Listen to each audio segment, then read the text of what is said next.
apple juice. Oh, Terry. Stop cussing. This ain't Def Comedy Jam. I put a big ass red. Stop cussing. Who drank my goddamn apple juice? Who drank my goddamn Coffee. Coffee. Hey, you're now listening to Coffee and Apple Juice, a podcast. I usually listen to it when I'm on my way to work. Real, raw, and uncut conversations with Aisha Hadiya. This is season 3. Make some noise. Hey y'all, what's up? Welcome back to another episode of Coffee and Apple Juice, the podcast. I am your host, Aisha Hadiya, aka Smurfette.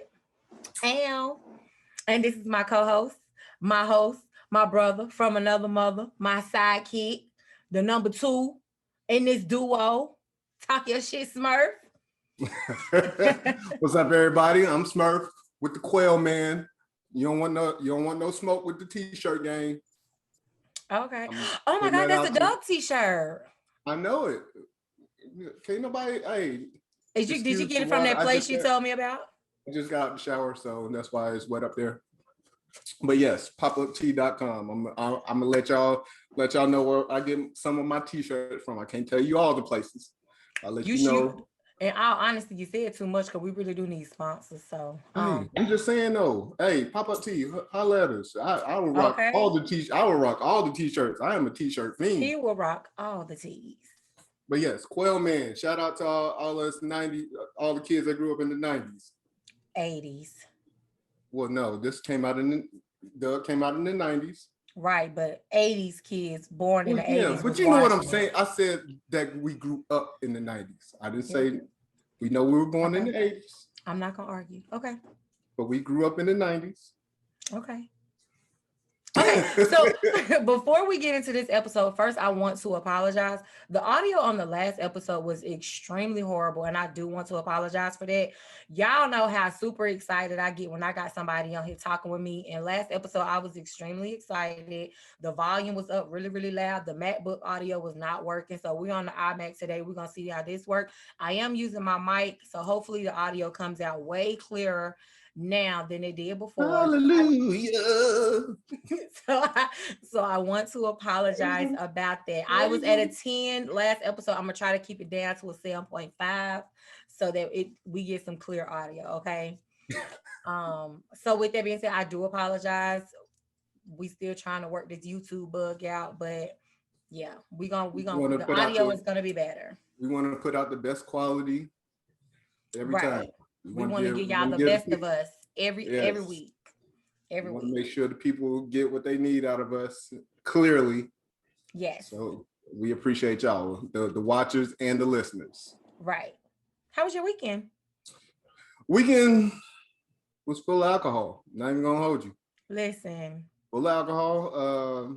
Shout out to my boy Eric, my train. Well, yeah, I might as well call him my trainer, but yes, he's the owner of the gym that I go to, or one of the owners that I go at the gym that I go to, One Stop Fitness. He invited me out on Friday. We had a good old time, man. And then Saturday, I hung out with my wife's cousin. He's here for training, so we was actually on that Zoom chat, and that was pretty funny because this chick almost got roasted within an inch of her life. Thank God she can hear. Oh, wow.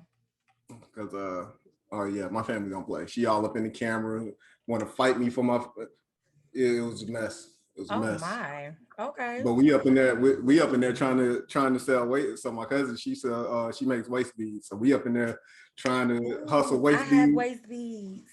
Yeah, we up in there trying to hustle waist beads and whatnot. But we had us a good time, man. Pretty much a drunken filled weekend. Well, I'm glad you enjoyed yourself. Now ask me about my weekend. How was your weekend, girl? Okay, so first of all, I am going to include some clips somewhere. We got action. Okay. So let me just break it down to y'all. I was supposed to go to Georgia this weekend to meet up with some podcast friends that I met online down in Atlanta. That didn't pan out, but no worries, because the ballers at my job was like, we gonna rent out the bowling alley and we just gonna all turn up. Say less.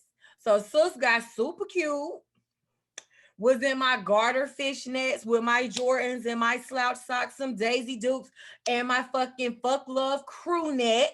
Okay, now. Listen, y'all look, look, this whatever it's gonna be up here. Was super cute. Y'all know I cut the top off the Maybach, dyed it orange. So now I'm carrot top out here. Carrot top. Listen, sneaking bottles into the bowling alley, getting drunk on my own supply. We playing trap music at the karaoke or the jukebox. We done played karaoke in the parking lot, bowling drunk. Like, the party didn't even end. We ended up like at Waffle House, turned that out. I just had fun. I invited like 3 of my hoes to the bowling alley, so I'm bouncing from one nigga to the next, just like, hey, how you doing? Let me go over here and holler at my coworker real quick. Just lying, y'all know how I do. But anyway, you was on some bald head hoe shit for real. It was bald headed hoe shit all weekend, except for Sunday when I took my kids to the pool. But even still, I was super cute at the pool. Okay, like. Man. I done cut my hair off and done trans the fuck form. Do you hear me? You know the motherfucking vibes.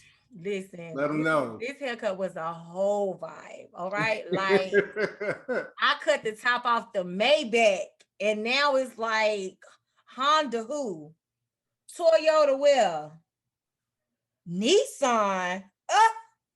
No, don't do that. Don't do that. Broke. I wouldn't. Don't do that. Nah, but I am really feeling this. The Hondas and Nissan fellas need listen, they got me back and forth to work when I needed them too, so I'm not even I'm not even gonna talk about shit. They made it come up. They made it come up since back in the day. They look nice. I'm not talking no more shit. Listen, I took y'all advice. I got out the house. This is like his second or third time renting out this bowling alley, and I usually wouldn't go, but I decided to go. Had so much fun. Like, I can't wait for him to do it again, because I realized I really did need to get out. Like, it's been so long since I've been able to just be carefree and not have to worry about nothing but making it home. You know what I'm saying? So really enjoyed myself. I'm going to make it my business to start going out more often. So what I told my kids is I go out on Saturdays and then we all go out on Sundays. And yes, I just had so much fun. And I was fucking cute. Like, girl, do some shit together, and that shit came out bomb as fuck. And I'm the same way. Like, I don't do a lot. I'm very, I guess you could say, like, I'm a creature of habit. So like my schedule, I keep things on, like, not necessarily a schedule, but I tend to do the same things on the regular. Right. And if something comes up, then I'll do whatever.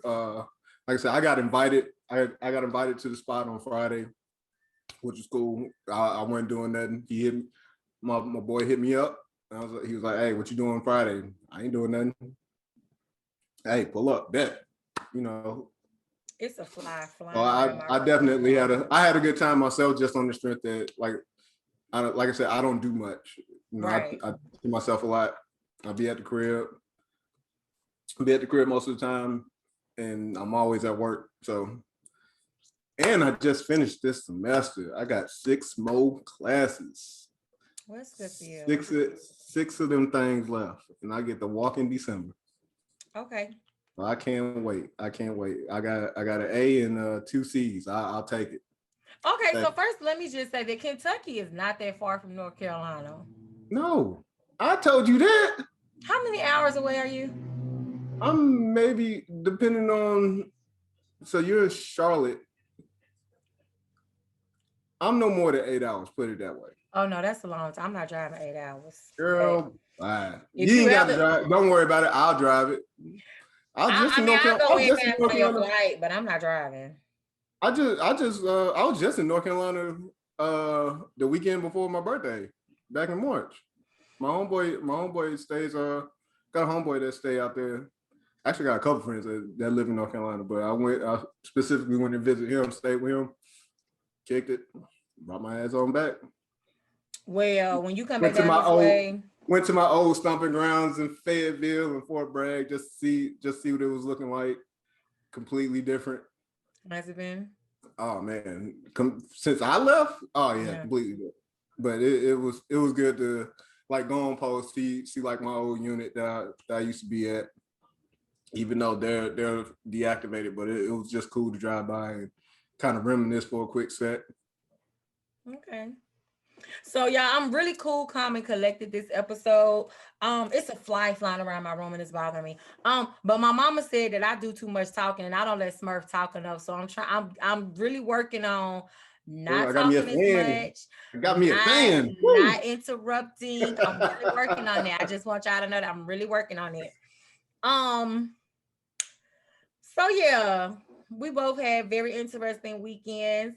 I'm very proud of myself. I decided to put on some clothes and get out the house, which is something I've been wanting to do. But it's like this haircut just charged all my chakras and was like, girl, you bad. Get the fuck on. Let somebody see you. And that's what I did. Like, I let the people see me this weekend and I was cute as fuck. Oh my God. I think I felt like I was prepping myself for this trip to Florida in 2 weeks. Okay, so we got a new game that we're gonna play, but the way the game works is I tell him what I want him to do this episode, and then the next episode, if he doesn't do it, he has to take shots. So the purpose and vice versa. The purpose of the game is to get us lit as fuck by the end of the episode. You don't want these problems. So this is what you have to do. I'll take a shot regardless. I'm sure you would. Right. I am going to give you 5 things that I want you to do before the next episode, and I need you to either take a picture or record yourself doing it. Okay? Oh shit. Yes. let me jot this down. Matter of fact, I'm gonna write it down too so I don't forget. All right, so thing number one is I want you to wear a yellow shirt. Nope, let's not do yellow. Let's do blue. Let's do a blue shirt. You have to wear a blue shirt one day this week or one day before our next episode airs. A blue shirt, okay? Mm-hmm.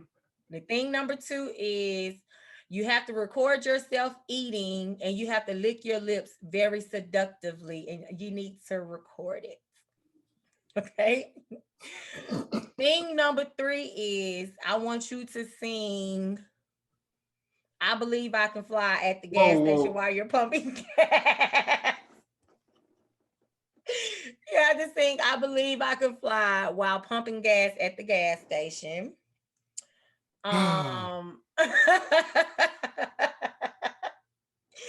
Thing number 4 is you have to pay for the people food behind you in the drive-thru. And thing number 5 is you have to text your crush and let them know you got a crush on them. For everything, I just gave you 5 things to do. For everything that you don't do, you have to take a shot. And the liquor of choice will be my liquor of choice. Don't be trying to dictate my damn liquor. This is my game. It's called Get Your Juices Flowing for a reason. Yeah, and I'm gonna get my juices flowing with the liquor I choose. And what liquor is that? Excuse me? What liquor is that? Depending on how I feel when we record next week. Okay. I got plenty of liquor, so. Oh, okay. Well, that's cool. Make sure you got your shot glass. I keep. If you don't I keep do a variety. I keep a variety up under my sink just in case. Okay. So, and what I'm thinking about doing is separating this game and making it like a separate video upload. So to my listeners, I do apologize, but this is going to be strictly YouTube content. But we can put the audio on. I'll definitely put the audio in so you guys can hear it, but it's going to be way more fun if you just watch it. Okay. So yes, this video, we'll discuss it during the episode, but it's gonna also be a separate video where I will upload the proof of you doing whatever it is that you're supposed to be doing to keep from doing your shots. Now, you also have to give me 5 things to do, or I can do the same 5 things that you that I told you to do. Have you choose. All right, so instead of wearing a blue shirt, I'm gonna have you wear a green shirt. Hope you got one. I don't think I do. Well, gotta go get one. Hold on, wait. Oh, I think I do got a green t-shirt. I think I do. Okay. Okay, a green shirt. Is that the only difference? Is that the only difference? Just a green shirt instead of a blue shirt? So I'll have you do the same, record yourself eating and lick your lips. That's gonna be hilarious because I know you're sexy and seductively. I got you. Okay. I got you. As much as I lick my fucking lips, that ain't gonna be a problem. Okay, I lick my lips just on the strength, and I don't even be paying attention. See, I keep lip gloss on mine, so I keep Carmex, but it's just I don't know. It's just a habit. Let's see. I'm gonna knock this lip out. I'm gonna knock this out. Hold on, I need to write this down. Oh. I want you to sing "Creep" by TLC at the gas station. Wait, but what if I don't? I feel. You gotta learn the lyrics. Wait, no, it's not that I filled up this weekend, so technically I don't need no gas. So what if I just go buy something out of the gas station and sing it on my way in and around the gas station? Okay, okay. I know I need gas. Well, I don't necessarily so need green gas, shirt. but I know I'm gonna get gas. Do the same pay. We'll pay it for it by paying for somebody's food. Okay. I may not do it at the drive-thru, but I may do it at work whenever I go get something to eat, but still. Just make sure you record it. And Sing, creep, lick my lips, green shirt, pay it forward, which I'm always in the line getting coffee, so I have no problem with buying the person's coffee behind me. And then let's text your crush. Let's see what your crush come out or your crush is. Okay, This is gonna be so fun. This is gonna be so fun. Okay, so for everything that we have 5 things that we have to get done by the next week that we record and put out an episode. And if we do not have them done, you have to take a shot for everything that you do not do. 1 shot. Matter of fact, I feel like 1 shot ain't enough. Girl, bye. Okay, let's do 2 shots. 2 shots for everything on your list that you don't do. The purpose of the game is I want to get you like tipsy and drunk during the episode. You have never sat on. You forget. I sit on Zoom every Saturday and get drunk with my family. So this is easy. This is easy work. I may I may not do these just on the strength, just so you can see if you can get me drunk. Hey, this ain't always coffee in this cup, man. It's 2 shots. This may be a coffee mug, but it ain't always coffee. Actually, never coffee. 2 shots for every item you don't do, or every item you can't show proof of doing. You have to record it, or you have to take a picture of you doing it. I can dig it. All right, say less. Okay, so let's jump into this episode. All right, so I want to talk about something that I heard. So Erica Mena and Safari are in the process of getting a divorce. And apparently she doesn't want him. She's currently pregnant with his 2nd child. And she doesn't want him in the delivery room with her when she have their baby. And so Safari is going through the courts to see about getting some type of document stating that he can be there. Now, when I heard this, I was like, see, when I hear things about kids and when I hear things about parenting, I hear them from my point of view based on my current situation with the father of my children. But then I try to hear them again from a more logical, like I try to be fair. I try to hear from a female point of view and from a male point of view, right? Right. So Me personally, I've always had family in the delivery rooms with me. The father of my children was either late getting there at work and couldn't get off, or didn't get off, or didn't want to get out, whatever the case may be, or they just didn't show up until, they basically was late. Okay, so whatever the case may be, my mom has always been there, sisters and brothers have always been there. Me personally, I would have loved for the fathers of my children to have been there and supported me during the time where I'm giving birth, been there to cut my baby's umbilical cords, just be there to see my child or my kids take their first breath. I would have loved that. Okay. Right. But for whatever reason, whatever circumstances may have been, they didn't show up. Okay. So my mom, my sisters, family, they have always been the ones there. I hold no resentment to them or whatever. But anyways, so when I hear this story, I'm hearing it from my point of view. Like, girl, are you serious? I would love for the child of my kids to be in the room with me. But then it's like I hear it from another point of view, because I think she said that he causes her a lot of stress, and she doesn't want that type of stress during the delivery.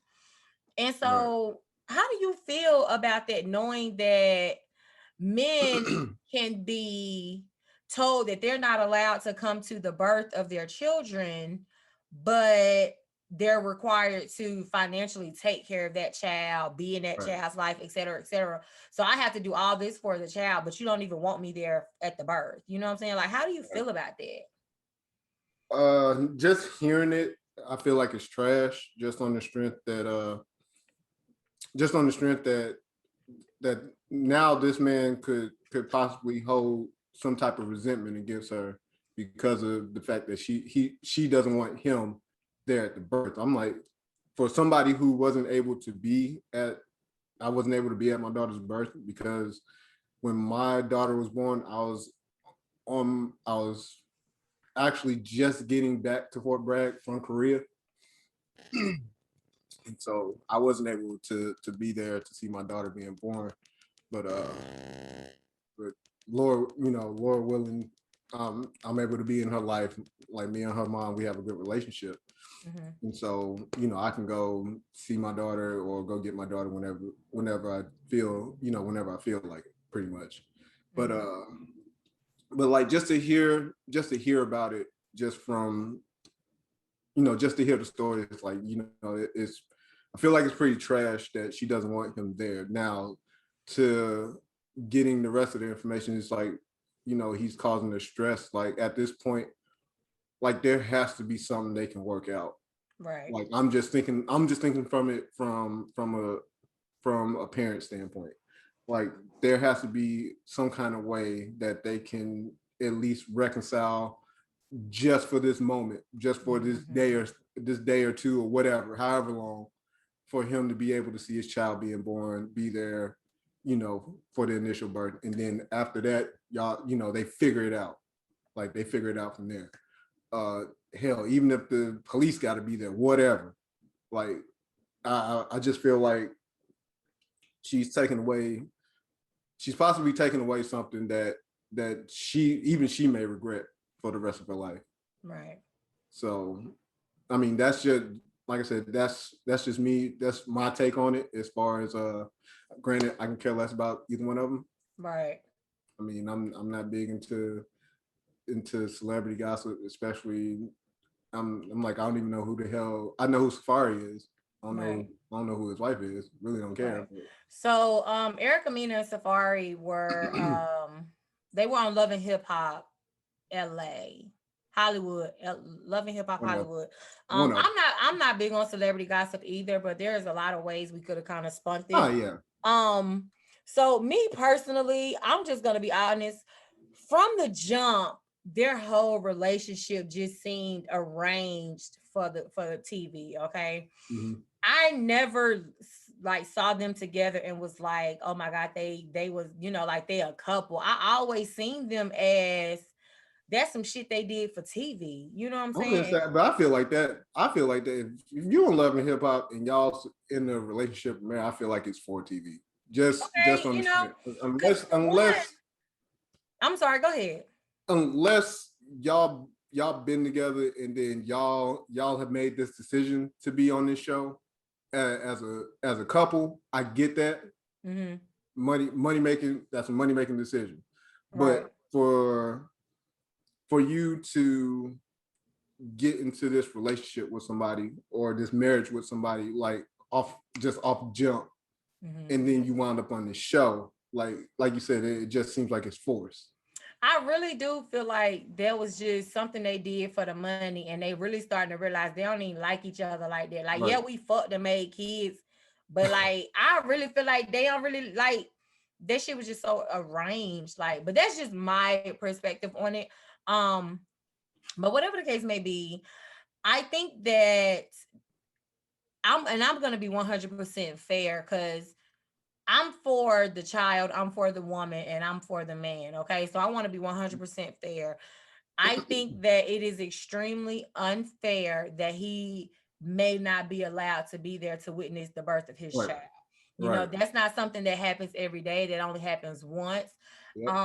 If y'all once upon a time loved each other like y'all say y'all did, I don't see why y'all could like you said, put y'all burdens to the side or whatever the case may be. Put the beat to the side and just let him be there for that one day. Right.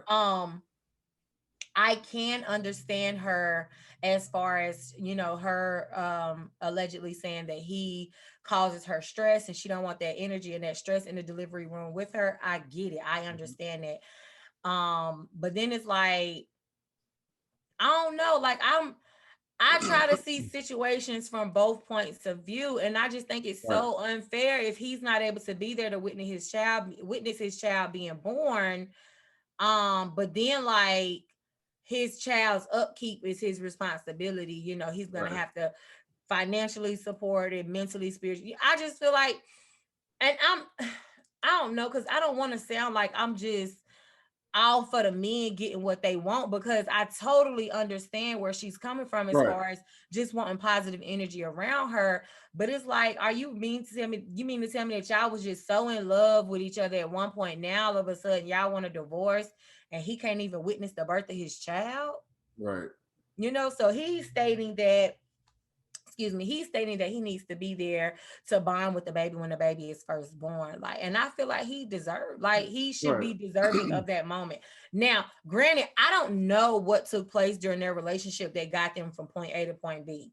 I don't know why their relationship has took a turn for the worse. I don't know the stipulations of the divorce, why they're even getting a divorce. I don't know these things. So I can't really say whether it's a fly flying around me. I don't know where, but I can't really say, you know, whether she's right or not, and he shouldn't be there. Honestly, I can't say.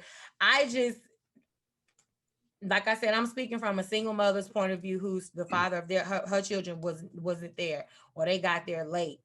I just feel like those are joys that if he wants to experience that, let him experience that. Yeah, let him experience it. Because if she had a deadbeat who didn't give a fuck if she was going in labor, I can only imagine what the headlines would say about that. Right.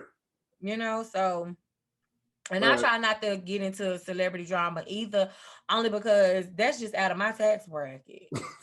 But he ain't even about being out of my tax bracket. I just don't care. I mean, that's what I was gonna say too. Like, I don't know these people, and half the information that we get from these blog sites, half of that don't even be right, or we just be getting a little piece of the puzzle compared to the real big picture, you know. So a lot of the shit that they be feeding us don't even be the whole truth. So we don't really know what the stipulation is around this situation. But I wanted to kind of touch on it because I just think, like, I don't know, something in me is, I just don't see Safari to be that heartless and that evil to where he would put this woman through so much shit to where she don't want him at the birth of her baby being born. But it could be a way. It also could be a way of her. You know, I don't want to bash this woman, but it could be a way of her kind of so-called getting back at him for whatever he's done to her. Right. Whether it's physically, mentally, whatever. But again, I think it's still trash, the fact that she doesn't want him there for the birth, and like she could just be being spiteful. it just seems like that from what we're hearing. Like, we don't know. I'm not going to say this, that's what the cause is, because don't know. Right. And it's none of my business. But the thing, like, just from, again, looking at it from our point of view, it just looks like a bad look on her, denying this man the ability and the accessibility to being able to see his child being born. All right. Now, well, like I said, I'm on her side to a certain extent too, because you definitely want that energy to be as positive as possible Yes. when you're giving birth. Mhm. I think they say you're literally at the brink of death when you're bringing a baby into this world. So you want the Right. energy to be as positive, as peaceful as possible. And if he does bring her, just bad vibes, then I can't understand why she wouldn't want him there. But at the same time, is there not anything else that can be done? Do they have, like, see, I'm not sure how the delivery rooms are where they are, but I know in one of the delivery rooms that I was in, it was big enough to where they could have closed off my bed with the curtain, and he could have been standing on the other side of the curtain. Right. And then once the baby is born, hey, you can come on and cut the umbilical cord, et cetera, et cetera. I just feel like there's ways of working it out to where everybody can win, without the baby taking a loss, because it's sad to say, but in situations like this, the kids always suffer, because I could see in the future headlines stating that she won't let him see the kids, or he got the kids for one weekend and decide he not giving them back. And Right. you know what I'm saying? Like, I could just see this taking a turn for the worse because of the issues that the mom and the dad has. Yeah. So it's just bad all the way around. Preferably they figure it out. Right. So I'm gonna read you this tweet. I'm gonna read you this tweet that I seen that kind of sort of relates to this, but it kind of doesn't.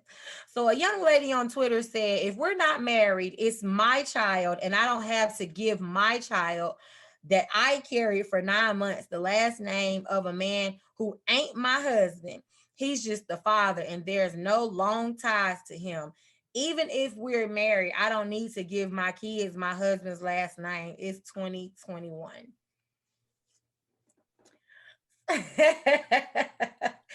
So, I hate this new fucking generation of people, but all right, let's go. All right, so she has a point. You don't have to give your child the man's last name if y'all are just boyfriend and girlfriend. Now, where I disagree at is if you're married, unless you're not taking his last name, then I'm like, if you were me, then we got a problem. We got a problem if you ain't trying to take my last name. Hold up, what you trying to say? So, but I just hate that it's 20. Like, I don't. Teach his own. Teach his own. You don't have to give the child the father's last name. My thing would be, as long as that man is in the child's life, it won't matter. okay. I think that's the most important part. Making sure that man does his part for the child. And then to say that it's her child, yes, you carried the child for 9 months. We get that. But at the same time, you didn't make this child by yourself. So when I read tweets like this, and when I hear about situations like Safari and Erica, it's almost like the father had no input in creating the child whatsoever. And I really hate that it's like that. Like, it's some truth to dudes get trash ass baby mamas and good women get trash ass baby daddies. It really is some truth to that. Like, I would kill for my kids' fathers to have been in their life so where I could have given them their father's last name. Right. I would have loved for my baby daddy to have been in the delivery room when I was giving birth to my kids. I would have loved that, Mm-hmm. So it's like, I don't know, I just see situations like this and I'm like, girl. But here's the thing for me, like, my daughter don't have my last name. But guess what? I'm in my baby life. That little joker is goofy, just like she has my I everybody know that's my child. Like you see her, you see how she. A last name don't determine. I don't mean to cut you off. A last name does not determine the child, anything about the child besides the last name. Okay, Right. let's be clear about that. If the father is gonna be in the child's life and he's gonna if he's gonna father and do what he's supposed to do, the last name shouldn't matter. No. But at the same time, I feel like as women, because we carry the baby, it's almost like we're obligated, or like we're allowed to make all the decisions. Like, I'm not a feminist, so I'm still standing 10 toes behind my Black men. And I just feel like a lot of these situations are not fair. The system was literally not built for y'all. It already wasn't built for Black men, for Black people, period. But it most definitely was not built for y'all. We go to if we go to custody court right now, then 9 times out of 10, they're gonna get a mom custody. Unless they deem that she's unfit to handle the kids on her own, right? Yep. We can go to social services and get all types of benefits, food stamps, Medicaid, insurance, all that shit. But like the dads don't really get that much help. Women can get housing. They can just get so much more assistance, which a lot of the times these women get these assistance because they have the child. So when it comes to situations like this, or just with this whole thought process, it's not because the dad isn't allowed to be there. It's more so because the dad isn't there, right? Right. But y'all, there's men who want to be there. There's men who want to be in their child's life. I hear so many crazy stories about men who can't see their kids. Like the baby mama blocked him, won't answer the phone. He can't go by and visit. I just be hearing some of the wildest stories, and I'm just like you sound like you one of the good ones. And it's like, are you really going through this? Like, really? Look, I'm just glad my daughter's mom, that we have a good relationship. Like we when we talk, like we don't talk to each other often, but when we talk, we talk. Like it's always, it's always in good spirits and love and all that. And she knows that anytime if she need anything, she can hit me up, and vice versa. Like, and then like my daughter's at the age now, like, she can pretty much take care of herself. I mean, my daughter's 14, so it's just like so we let our daughter continue to grow. We still want her to be a child. My daughter knows she can hit me whenever. She texts me a bunch of pictures in a video, a little boomerang of herself like late last night, and then proceeded to text me at fucking 12:30, 1 o'clock in the morning, asking me could she get my Netflix password so she can watch Netflix. I had to check her on that this morning. Like, ma'am, why are you not asleep? But I'm just glad. Like, I definitely want to give a shout out to her mom, because like she could have done all that. She could have been spiteful or whatever, but she wasn't. And for that, I appreciate her. And I think it's just the fact that we have such a decent, we have a decent relationship with each other. Like there was never no beef from the beginning.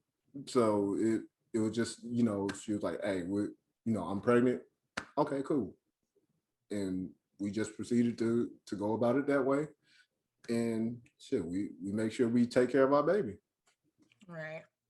Well, I know one thing. To avoid me having to go through the drama that I went through, I just pop a plan B. I buy my own condoms. You don't have to worry about coming up with the money. I'll handle everything, because what I'm not finna do is I'm not finna go down this road again.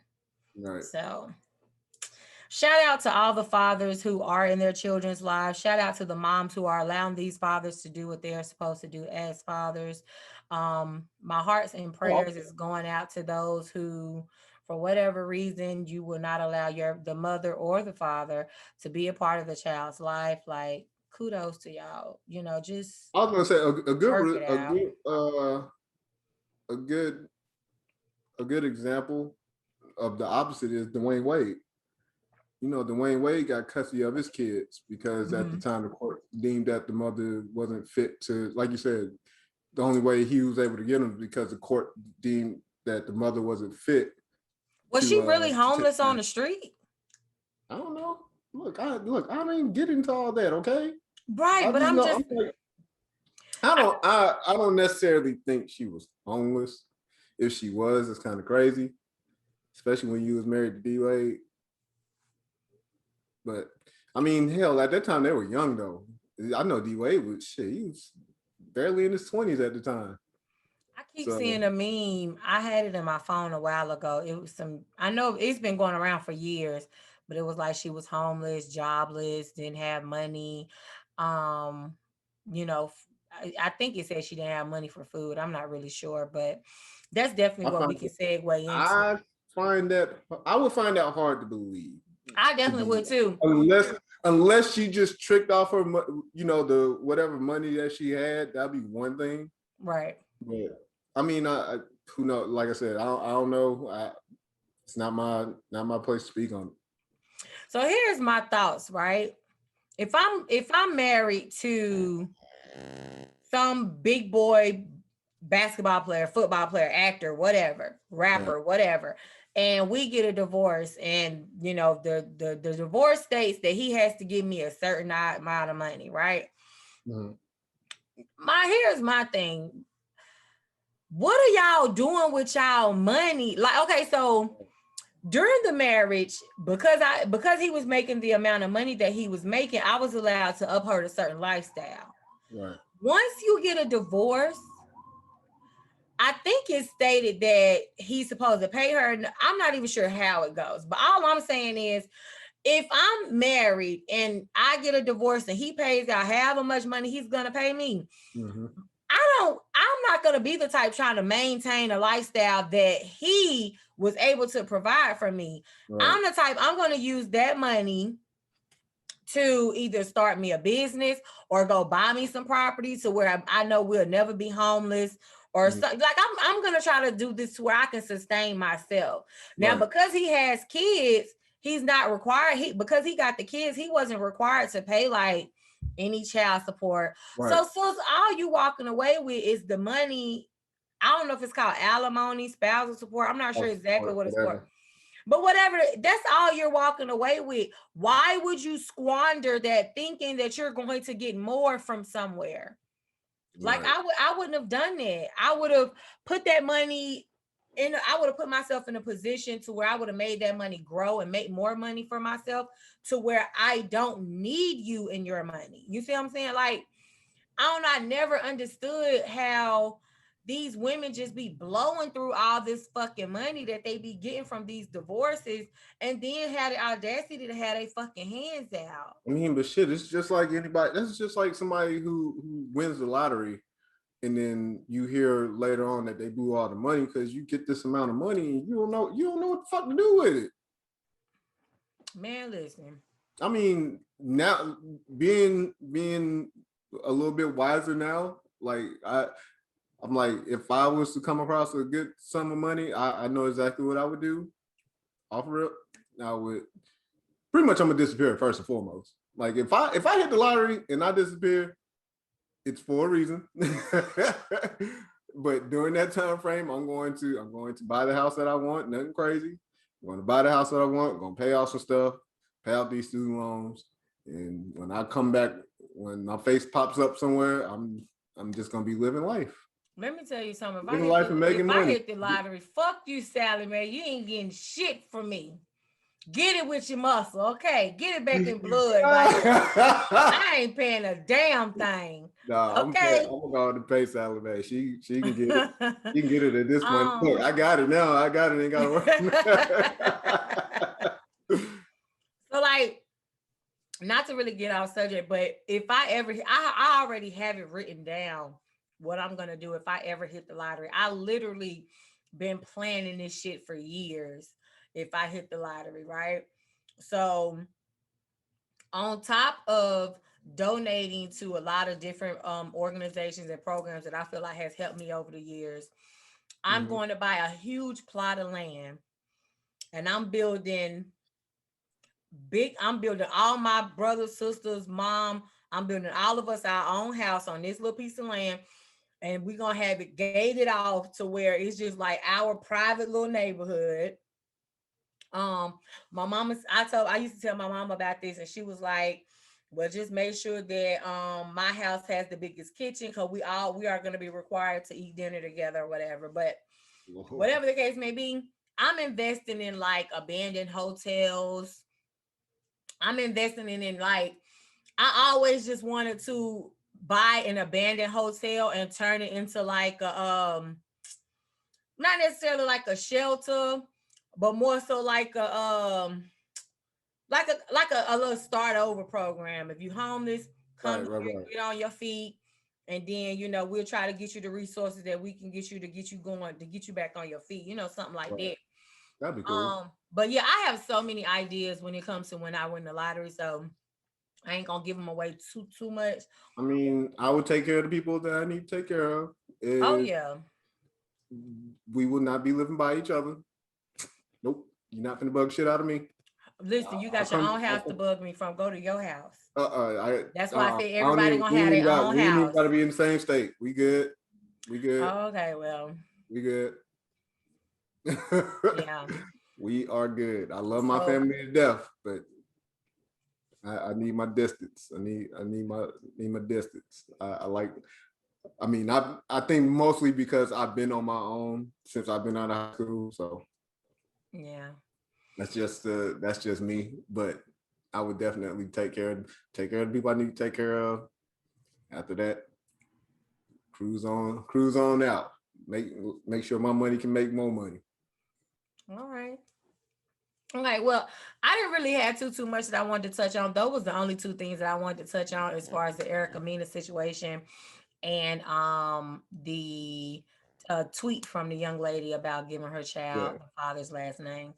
So is there anything you want to talk about? You want to get into this mental health, or we can talk about mental health for a little bit. Let's talk about mental health. I think it's important. Actually, I'm going to tie this in with so I did a poll before I became your co-host. Okay. Remember I did a poll on Instagram, and just kind of seeing what people would want to hear. Okay. And so one of the questions is why it's important, why is it significant to be single, and the importance of self-love. So I'm going to use mental health to kind of tie this in, because I feel like it's definitely important,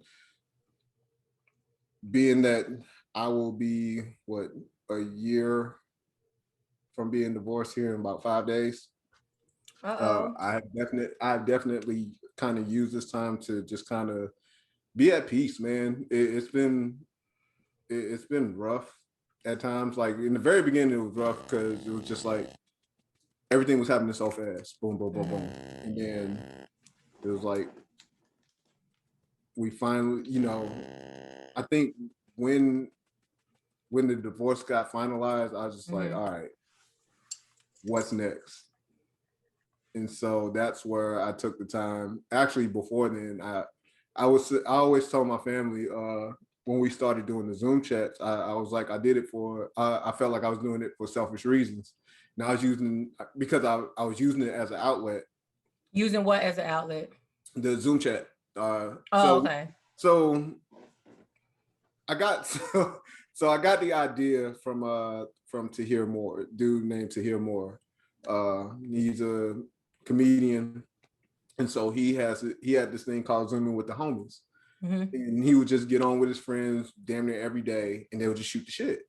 So I was like, yo, what if I did this with my family? So I text the fam, hey, how about we get on a Zoom chat and we just chop it up.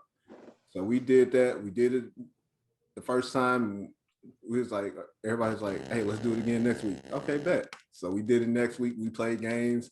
And so by then it became a weekly thing. And so we've been doing it for over a year now. And like, we're still doing it. But during that time, I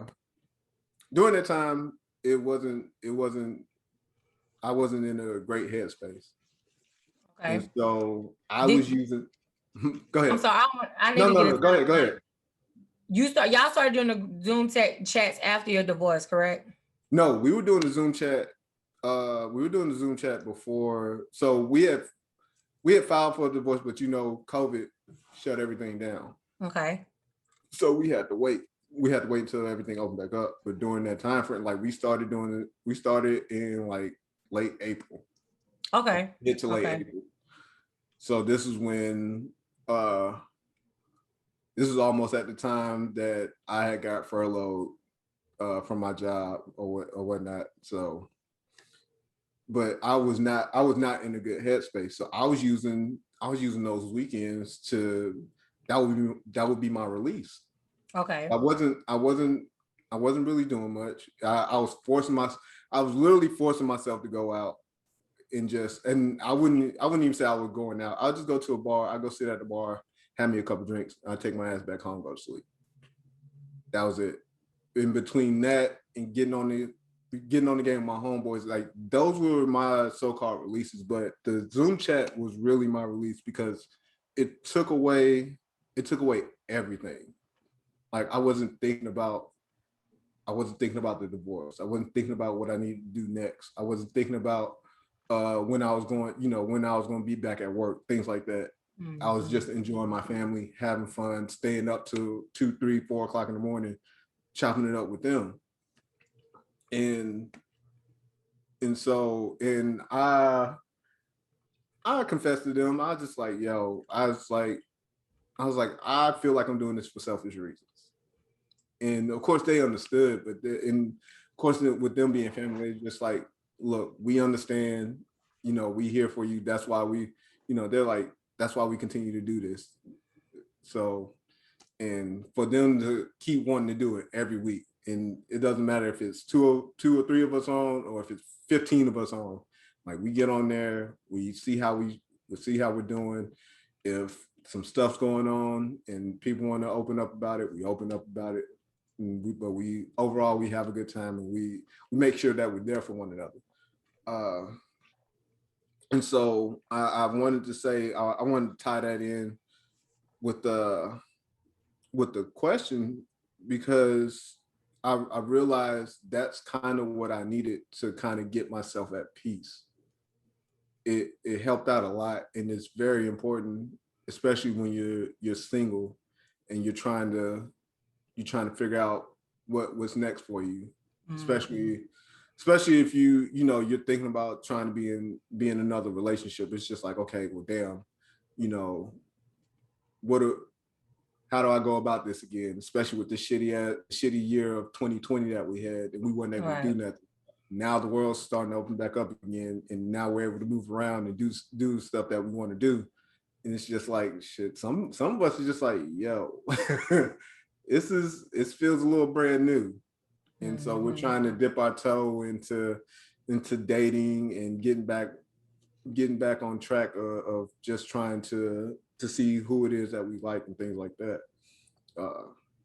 But I would definitely say just maintaining your mental health is very important, single or not.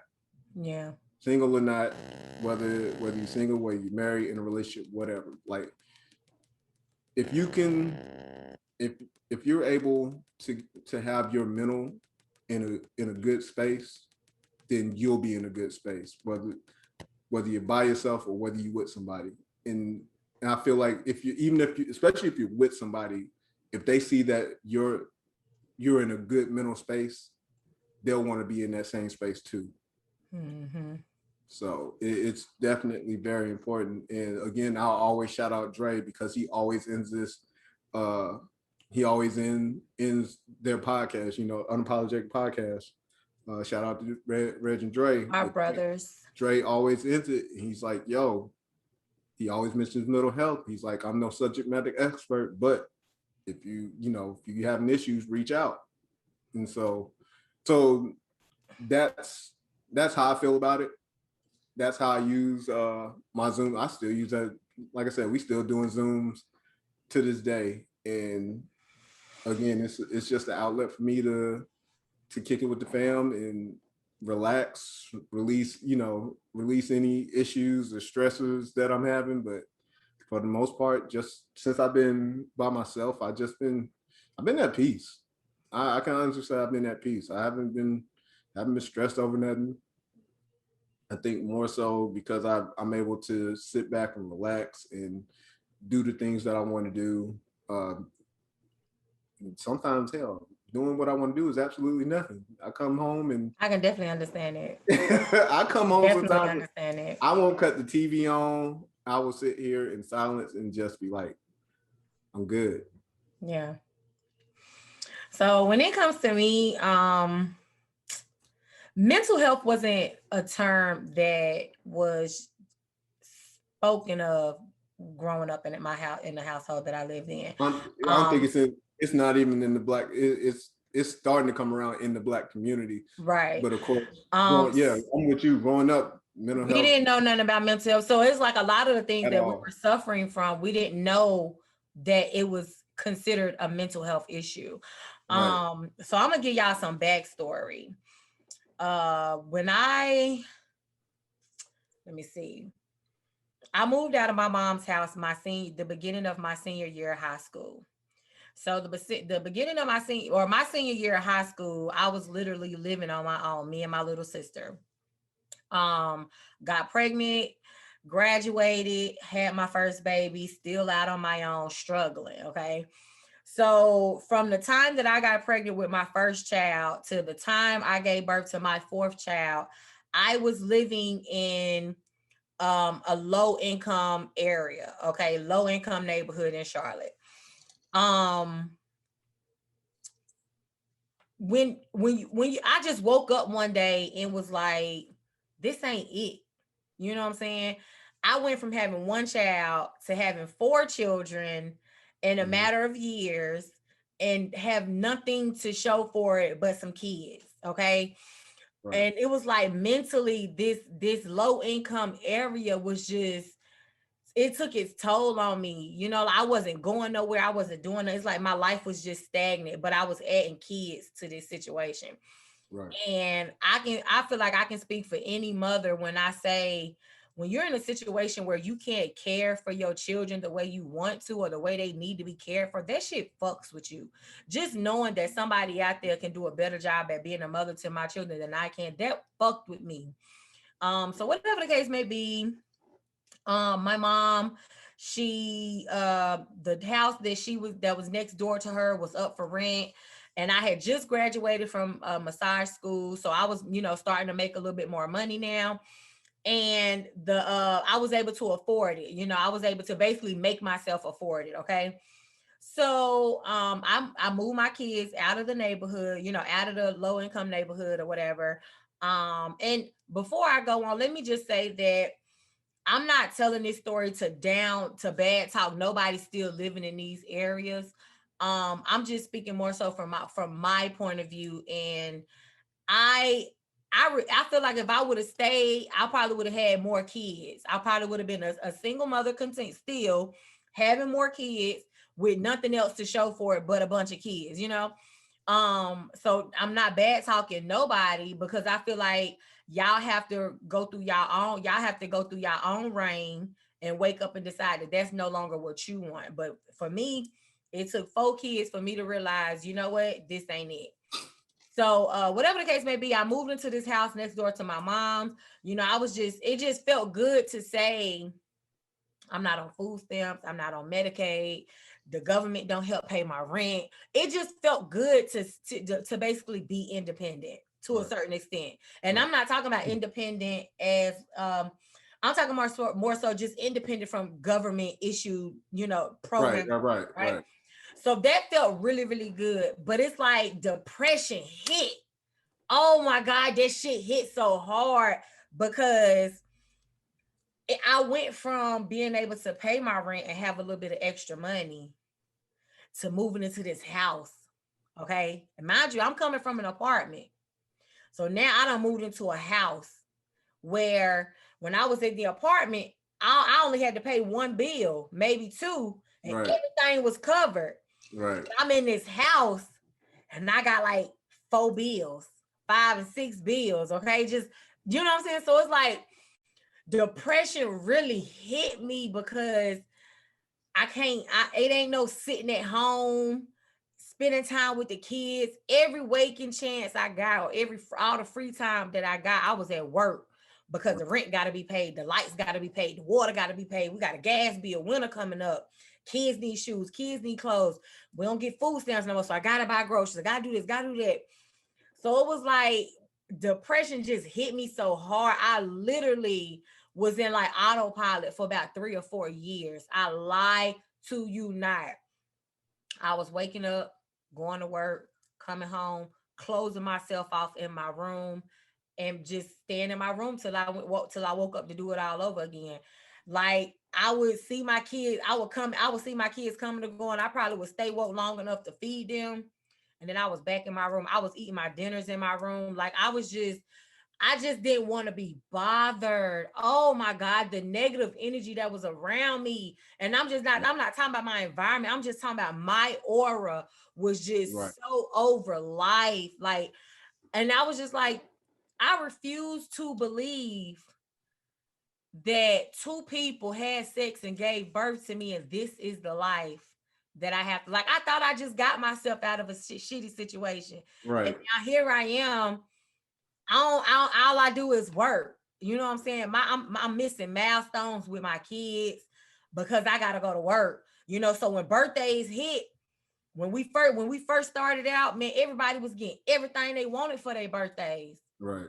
Now it's like I gotta come up with an excuse on why we gotta skip going here for your birthday. I'm gonna make sure you get a cake and ice cream, but we can't really do this because of this. Like I gotta come up with all these excuses, and that shit used to fuck with me. Oh my God, my depression when it hit, that shit hit. I ain't want to cook, I ain't want to clean, I ain't want to do nothing but just stay in my room. That was it. That was all. No, I get it. So, it had got to a point where, like, I was just ready to risk it all. I was ready to risk it all. And I woke up on January 1st and I was like, this can't be it. So I was like, I just need to get my kids out this house because I'm a true believer that depression can be, you can suffer from depression based on your environment. Okay. Mm-hmm. So we was living in this house, 5-6 years that went by. You know, I'm living right next door to my mama. I love my mama to death, but that was a situation within itself. You know, brothers next door. Like it was just, I'm not going to say the situation was toxic, but I'm just going to say living in that house, I had just filled it with so much negative energy that I couldn't do it no more. So what I did was woke up January 1st, 2020, and I was like, I got to get my kids out of here. We're not going to survive another year living in this house. I felt like the house was a blessing because it got me to get on my feet. But at the same time, I had been so stressed out from working 50, 60, 65 hours a week sometimes. Like if I was sitting at home doing nothing, I would get up and go to work. If I didn't have nothing else to do, I would go to work. I was working 6 and 7 days a week just to say I was doing something, right? So I woke up January 1st. Yeah, I'm telling my shit, I was just over, all right? So woke up January 1st and I was like, you know what? I just got to get my kids up out of here. And so, you know, I ended up calling up a lender to just see what I needed to work on so that I could prepare myself to purchase a house. And that was a process within itself. It literally took me a year to buy a house. So January 1st was the day I decided I wanted to purchase a house and move my kids. And I had so much that took place that we didn't end up closing on our house till December. So that was a stressful situation within itself. We're not going to even mention COVID. We're not going to mention the kids being out of school. So, and when kids are out of school, they're either super hungry when they're out of school or they starving while they in school. Either way, they feel like they haven't ate enough. So I'm gonna say you got your kids at that age, but they can eat. Listen, I literally have to lock shit up just for it to last. Your kids are at that age where they want to eat all day long, right? All day long. So whatever the case may be, I just had depression all around me for like literally 3.5, 4 years. You could ask my family, I wouldn't want to be bothered. I would go to family functions, Thanksgiving dinners. Like when my mom would have a Thanksgiving dinner at her house, I would literally go fix my plate and take it next door and eat at my own house. Like I just didn't want to be around anybody. Right. The day I closed on my house, the day that I actually got the keys and was standing in my house, you would have thought that this cloud that was pouring down, raining and thundering on me just left.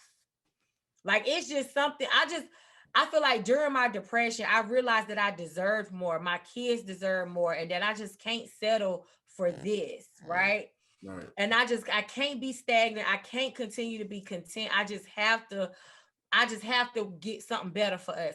Not to mention that I was in a 4.5, 5-year long relationship that was going nowhere. My relationship with my mama is up and down. 1 minute we on good terms, the next minute we not. I'm having issues with my daughters, issues with my sons. Like I just had shit attacking me from all around. Like I just had to get my kids away. Is that a true? Right. So whatever the case may be, we move into our house.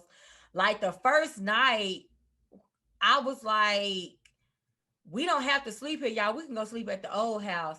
My kids was like, Mom, we just need some blankets. We'll sleep on the floor. I'm gonna include a picture that I took the first night we moved into our house. We had got like we did have their mattresses. Mm-hmm. We literally piled up in one room. We didn't have no heat. We had lights, but the heat wasn't working the first night. So we're like piled up, all of us piled up in this one room on mattresses on the floor, thugging it our first night in our new house. And it's like that picture meant so much to me because I had to really step back. Like my kids don't give no fuck about being in no beds. They didn't care nothing about none of that. They was just gonna thug it. However I said we was gonna do it, they was like, okay, Mom, this is what we doing. Like our first night, we didn't have nothing in here, nothing, just mattresses. And we all piled up in one room with a little space heater because it's the dead of winter, December. Right. A space heater, some mattresses, and some blankets. I bet y'all slept good as hell too. Man, listen, you know I work an early morning shift, so I woke up and had to be to work, and I just had to get a picture. We was knocked the fuck out in this one room. I was like, but it was like the moment was just so precious to me. Right. Like it didn't take much. And it kind of just broke me down a little bit because my kids, they sacrificed just as much as I have. Because mind you, I was coming and going, coming to work, going to work. And when I was at home, I was stuck in my room with the door closed. I didn't want to be bothered. Right. And so it's like they had sacrificed just as much as I did. So it's like as soon as I brought my house, once I realized that, you know, shit like that was even possible for somebody like me, a single mother working for minimum wage damn near, can buy a house, you know, of this stature or whatever. I'm like, it's just way more important things that I need to start valuing when it comes to my life, right? So here's where the self-love came in. So where I used to be the type where my managers could ask me if I would stay late or if I would work on my days off, all that shit came to a motherfucking end. Do you hear me? If I'm not on the schedule, don't ask me to come in this motherfucker because you're going to get cussed the fuck out and you're going to get hung up on. Lord. If I don't have to stay after, I'm not staying after. I cut all of that shit out. I do not work extra days anymore. I only work my required schedule, which is 5 days out the week. Because I just got to thinking, like, we only got 7 days in a work week, and I give 5 of them to a job that I wholeheartedly sometimes really don't even like.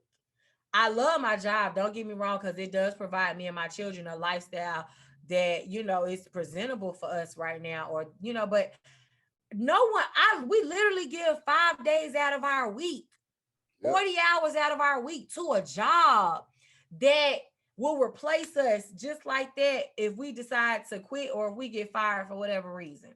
Good luck replacing me. My job. Find another me. Find another me. I'm just saying, like, we wake up every day to go run this rat race in this revolving circle. And it's like, and then like it'd be so crazy because they was like, well, Aisha, we need you to come in on a Saturday, or we gonna need you here Sunday. I wish the fuck I would come in here on the weekend. You mean to tell me I only get 2 days off and you think I'm finna come and spend it in here? No. I'm ready to quit the day that they require me to come in on a weekend. Like, I'm just gonna go ahead and put that out there. But whatever the case may be, like, I feel like me taking back my time, me realizing how valuable my time is, not working all these extra hours, spending more time with my kids, you know, actually being here, you know, that shit, that was my self-love. Okay. You know, I used to be at a point where I just had to have a man. I just had to have a boyfriend, had to have somebody around me. But I learned to transfer that energy to my kids, like wanting to be around my kids more, or just wanting to be home where they can see me. You know what I'm saying? Like, right. I just rechanneled all of that energy to the point where I may still suffer from a little bit of depression, but it's not as bad as it used to be. Because I'm talking about, when I tell you, I literally was on autopilot for like 4 years. I was on autopilot. Like, look, I get it, man. I get on autopilot a lot. Hence the reason why my my battle rhythm, so to speak, is the way it is. Like, I go to work, I go work out, I come home. My thing is, if there's something I can fit in during those time frames, okay, cool. But for the most part, I'm gonna keep my rhythm as simple as possible. So that way, you know, at the very least, I know I have these things that I'm gonna do on a regular basis. And now on my days off or whatever, most of the time I'm just chilling. I'll be at home. Most of the times I'll be at home. I've been trying to sleep more, because just on the strength that sometimes I sleep like trash during the week. Oh, hold on. Let me say this real quick. Your girl is finally a part of the One Hitter Quitter Club. So what I mean by that is I literally fall asleep as soon as I lay my head down. You know, everybody ain't got them type of powers. I used to be the one, I have to watch a movie, or I have to do something and slowly but surely fall asleep. No, ma'am. I'm a part of the One Hitter Quitter Club. As soon as I get naked and get up under them covers, you better get it all out, because I'm finna knock the fuck out. Okay? So you better say what you need to say to me right now, because I'm finna go to bed.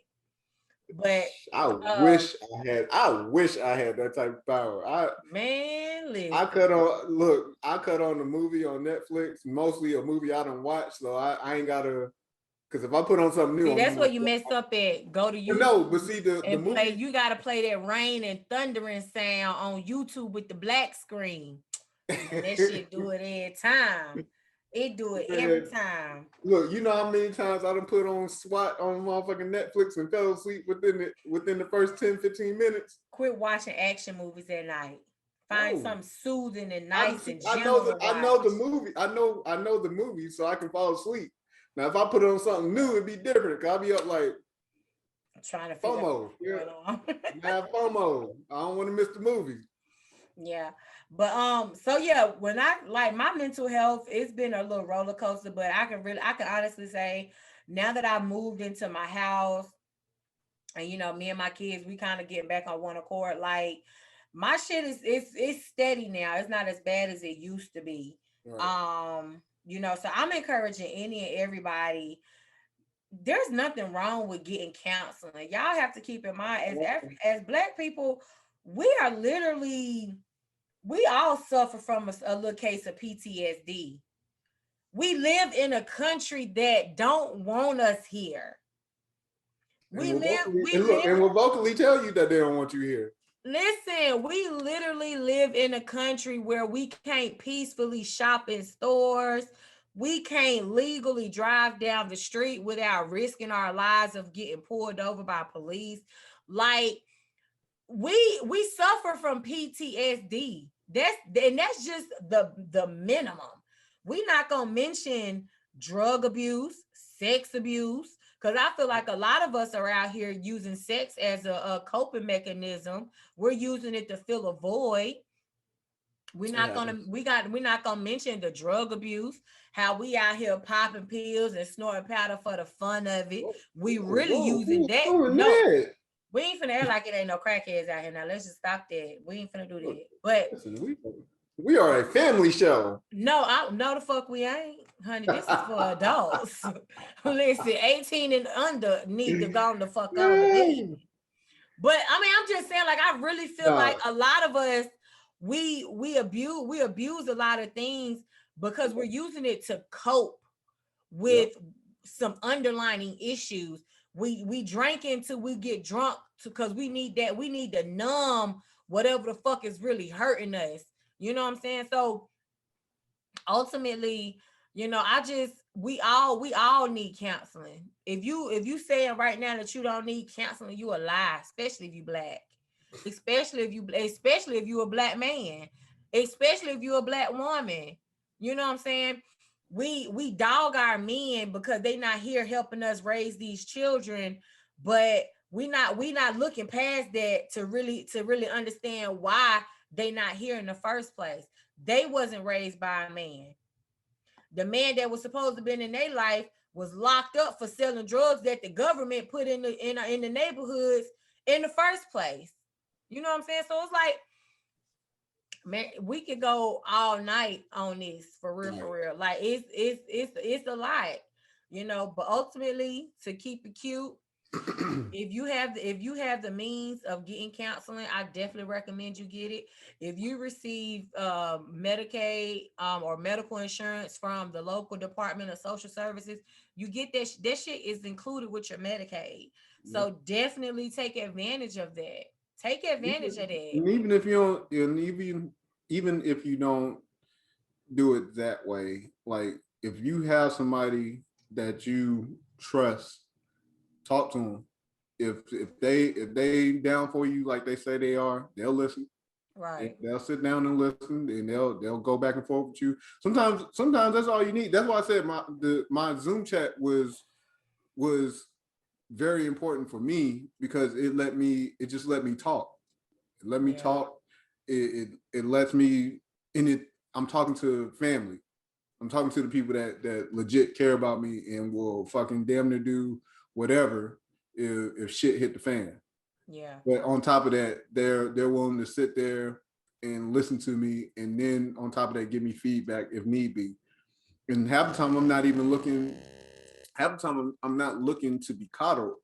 Most of the time, I'm just looking. Sometimes I just want to be heard. Sometimes I just need to get shit off. Yeah.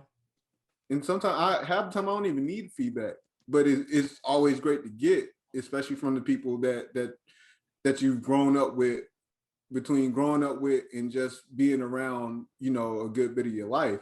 So first I want to shout out the person that gave us the question. Her name is Tari Shaw. So thank you for the question. We appreciate it. Thank you. I want to shout out my family, everybody. I told you I have two families. I shout them both out because they've been there through thick and thin. They've seen the good, the bad, and the ugly, and they've talked me through a lot.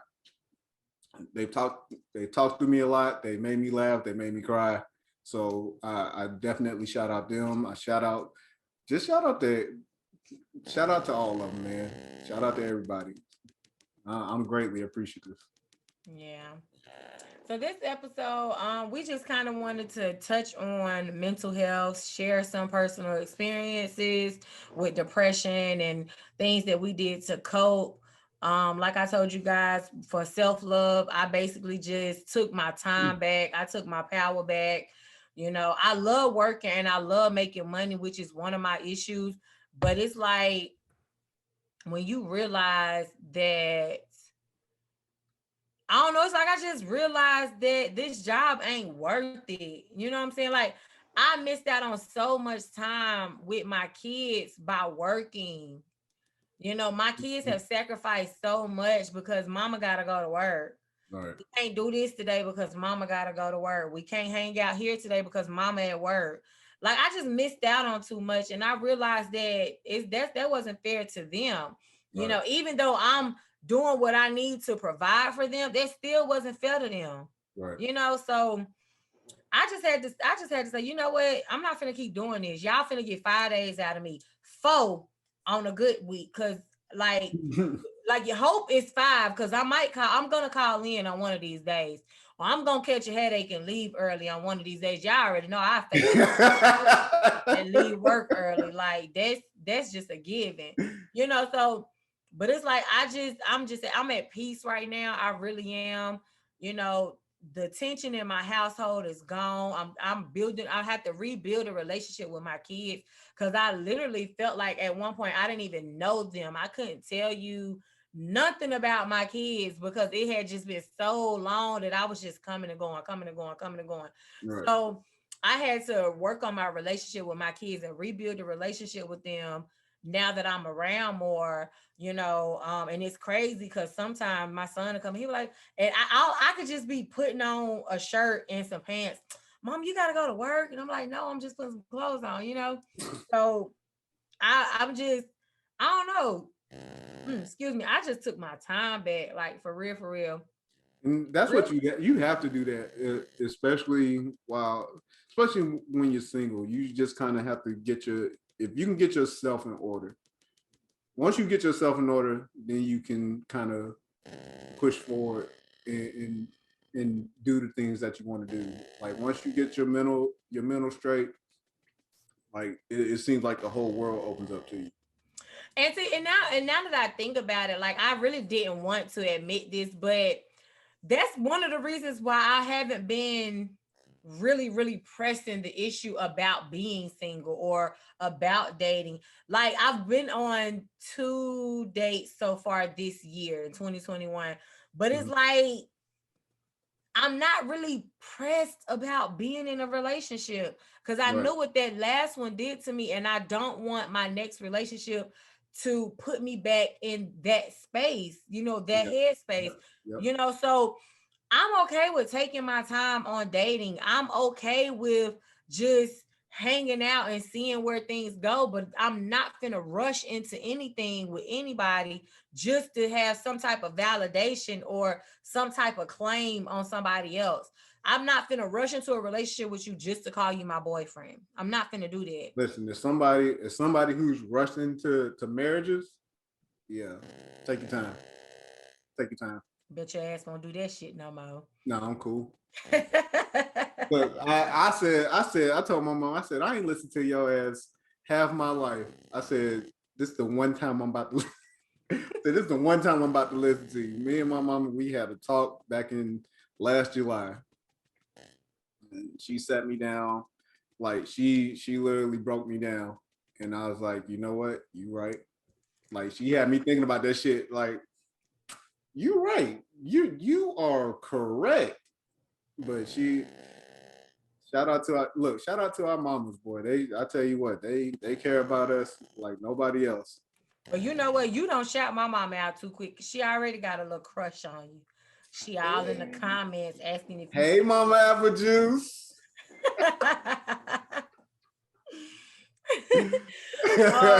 So before we close this out, is there anything else that you want to touch on before we close out? No, man. I think that getting that mental health portion out was good. let us kind of open ourselves up to our people. Yeah. Can't open up too much to y'all. Right. Be on this bitch crying and shit. I ain't gonna be crying, but okay. Whatever. I have cut a that look. I have a I cut the camera off. look. Before I'll fuck around and have the Denzel glory till coming. Lord, have I mercy. think back hard enough. Oh shit. So okay, let me reiterate. There is nothing wrong with crying. I definitely encourage Black men to get to a space where they are comfortable with being vulnerable and being emotional. If you want to cry, cry. Listen, you get the best sleep after that shit. I don't know all about that because I'm scared I'm gonna Like mess up my hell. lashes, so I ain't crying. But you know, hey, get it all out. Look, I remember the last time I cried, I was in the crib by myself. I cried for a strong 2 minutes. When I tell you that was the best sleep I had gotten in a long ass time. That was an emotional release, and we all need those. I was gonna say you those. gotta have you end up really having to have those because sometimes there's things that may be on your mind or shit that you may be going through that seems overwhelming, and then once you get that shit out, you be like, yo, I feel so much better. Yeah. I'm mine is building up. I'll probably have one soon for real. So a friend of mine called me this morning. First of all, he didn't call me. He inboxed me on Instagram. He said, hey, did you hear about such and such? And this person, such and such, was just so happened an ex-boyfriend of mine. So I don't know if I ever told y'all this, but I have 5 true loves out of my whole entire life. I've fallen in love since, like, wholeheartedly fell in love 5 times. There you go. Okay. And this guy was one of them. And so when I got off work this morning, the first thing I'm thinking about is calling him, like, what's going on with such and such. And he give me this heartbreaking news that he was murdered a couple weeks ago. This shit killed me because nobody reached out to me so that I could at least attend a funeral or nothing. Right. Nobody reached out to me. So I'm gonna have an emotional breakdown soon, just because it really hasn't hit me that he's gone. We wasn't on bad terms, but he had so much going on in his life that every time I tried to reach out to him, I just could never get hold to him like I want. I have this effect on people where I can kind of talk you off a cliff. And then it's like, my heart is so pure that I'm willing to help you however I can or however much I can. And I just, for whatever reason, I could not get through to him. I could never get in contact with him. Nobody never had his number to give to me. Every time I sent messages through somebody to get to him, they never made it. So it had me feeling some type of way earlier, because I was like, damn, I thought I had time. Like I thought I had more time to just reach out to him and let him know that I was here. Life is short, baby. And it is very short. So I had that going on. And then sometime last year, a guy that I used to talk to was in a shootout with the police. He did not survive. Like, I don't have death around me a whole lot. So like these two really hit home because these are people that I actually know. Like, I've actually spent time with, actually been around, talked to, text back and forth with, really got to know these people, and to know that they not even here no more, for just to respond to my "you good" text. You know what I'm saying? Like, that really does something to me. So I don't know, but mentally I am okay. I guess it really just haven't hit me yet that he gone. It ain't really hit me yet. Right. So rest in peace to DJ, man. That really hurt. Anybody who knew me and DJ, we was like Nick Cannon and a chick from Drumline, because that's how we met. I was dancing as the dance captain on the marching band, and he was the drummer. Like, and we was like this. I done got on so many punishments from talking on the phone with him, knowing I ain't had no business talking on the phone with boys. Like, oh my God. All I can do is just reminisce on our memories. we dated young, and the relationship was low key toxic. But that was my nigga. Like, I used to drive to Winston. I used to drive all the way to Winston just to see him. Whole Winston Salem. Listen, it ain't hit me yet, but it's going to. But I'm just gonna, just remember the good times that we had, and just continue to pray over the ones that's still here. Continue to pray over my friends and my family, because that's right. When it's our time, it's our time, But until then, we're gonna enjoy it. Yeah. Oh yeah. Because I'm going out putting out these episodes. I'm getting fly as fuck this weekend. What young thug? What young? I'm getting fine about a day, baby. I'm going out this weekend. So I'm just gonna we just gonna enjoy the life that we got. Like blood in the water for you. You done went out once, now you gotta go out again. Man, listen, my outfit this weekend. I'm gonna relax. I go to Florida. I go to Florida next week. So yeah, I better be safe. We gonna cruise that thing on out until next week and have a good time. Well, see. When I get real fine, I ain't gonna pay y'all no mind. When I get real fine, I don't give a damn how fine you get. You can't leave me. You can't leave me. What type of relationship are we in? Oh, our long-term polyamorous, no physical contact. Me, you, and Reggie. What type of relationship? We are in a long-term, short-term, no physical contact, temporary polyamorous relationship. That's a lot. That's ghetto as fuck. But y'all my niggas though, and I love y'all. We gonna thug this thing out. That's right. But with that being said, thank y'all so much for tuning in. Like, comment, share, subscribe. Please. Listen, complain about nothing, pray about everything. Whatever storm you going through, just know that storms don't last always. The sun will come out tomorrow. If for whatever reason you feel like you just need to reach out to somebody to talk about anything, please feel free to hit our DMs, whether it's our personals or the podcast DM on Instagram. I have no problem with being an ear for you to talk to, none whatsoever. I'm sure Smurf don't mind either. Like, I understand that. I'm sorry. Go ahead. I was saying we all need it sometimes. Oh yeah. I understand that, mental health is not really, I'm not gonna say it's frowned upon, but it's not really talked about a whole lot. Like, it just became a topic of conversation within the last couple of years within our community. Mm-hmm. But we don't need to let that conversation die. If you know something ain't right, reach out to somebody and get some help with whatever it is, because that shit can kill you. Like I said, I was on autopilot for years. I was suffering from depression and just literally like this. All I was doing was just looking straight ahead. I wasn't worried about nothing else around me. Every day was groundhog day for your ass. Man, listen, and that shit hurt a lot of people around me too. So I definitely just, y'all get whatever help you feel like you need. Whether it be counseling, whether it be just reaching out to some friends and talking about it, whatever you feel like you need to do to get the help that you need, do that, because your mental health, your mental state is what's most important. Self-love is a huge, huge, huge healer.